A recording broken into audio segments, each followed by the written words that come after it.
Israel के प्रधानमंत्री Benjamin Netanyahu ने एक ऐसा बयान दिया जिसने पूरी दुनिया में हलचल मचा दी है। उन्होंने साफ साफ कहा कि फिलिस्तीन नाम का कोई देश नहीं बनेगा। और ये बयान तब आया जब ब्रिटेन, कनाडा और ऑस्ट्रेलिया ने एक साथ मिलकर फिलिस्तीन को आधिकारिक मान्यता दे दी। तो आखिर ये पूरा मामला क्या है, क्यों है इतना बवाल और इसका गाज़ा और पूरे मिडिल ईस्ट पर क्या असर होगा, चलिए समझते हैं। नमस्कार, मेरा नाम है निशांत मिश्रा और आप देख रहे हैं एनडीटीवी इंडिया। पहले तो ये समझ लीजिए कि इजराइल और फिलिस्तीन का मसला क्या है। ये कहानी है दो समुदाय की जो एक ज़मीन पर अपने अपने हक की लड़ाई लड़ रहे हैं। इजराइल का कहना है कि ये ज़मीन उनकी है और फिलिस्तीन चाहती है कि उनका अपना एक आज़ाद मुल्क हो जिसका नाम हो फिलिस्तीन।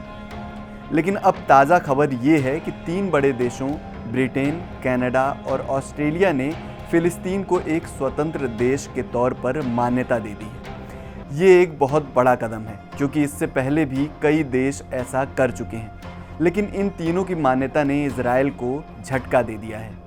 और इस झटके का जवाब देते हुए इजराइल के प्रधानमंत्री बेंजामिन नेतन्याहू ने कहा कि जॉर्डन नदी के पश्चिम में कोई फिलिस्तीनी राज्य नहीं होगा। यानी वो साफ कह रहे हैं कि वो किसी भी हालत में फिलिस्तीन को देश नहीं बनने देंगे। उन्होंने इसे आतंकवाद को इनाम देना बताया और कहा कि 7 अक्टूबर के हमले के बाद फिलिस्तीन को मान्यता देना गलत है। लेकिन सवाल ये है कि क्या सिर्फ गुस्सा या इसके पीछे कोई बड़ा प्लान है। गाज़ा का नाम तो आपने सुना ही होगा। ये वो इलाका है जहां पिछले कई महीनों से इजराइल और हमास के बीच जंग चल रही है। इजराइल का कहना है कि वो हमास को ख़त्म करना चाहता है, लेकिन इस जंग में हज़ारों आम लोग भी मारे जा रहे हैं।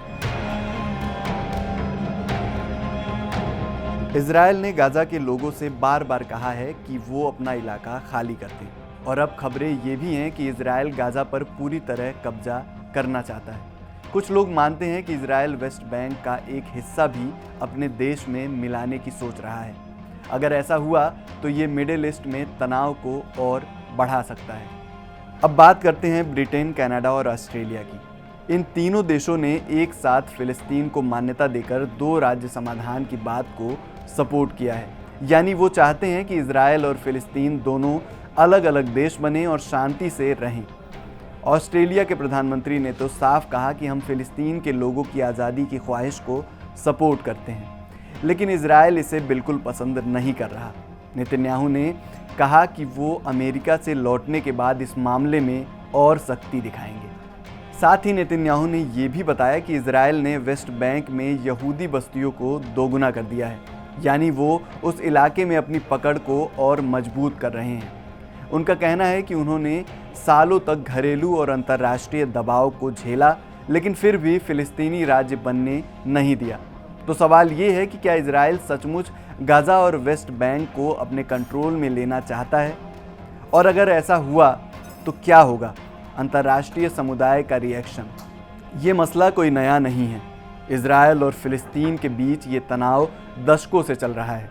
1948 में इजराइल के बनने के बाद से ही ये जंग, बातचीत और फिर जंग का सिलसिला चलता रहा है। लेकिन अब जब गाज़ा में हालात इतने ख़राब हैं और एक के बाद एक देश फिलिस्तीन को मान्यता दे रहे हैं, तो क्या ये मसला अब और बड़ा होने वाला है? क्या इजराइल सचमुच वेस्ट बैंक का कुछ हिस्सा अपने में मिलाने जा रहा है? और क्या इससे मिडिल ईस्ट में शांति की उम्मीद और कम हो जाएगी? अब आप बताइए, क्या आपको लगता है कि नेतन्याहू का ये सख्त रुख सही है या फिर फिलिस्तीन को मान्यता देना शांति की दिशा में सही कदम है? हमें कमेंट बॉक्स में अपनी राय ज़रूर दें।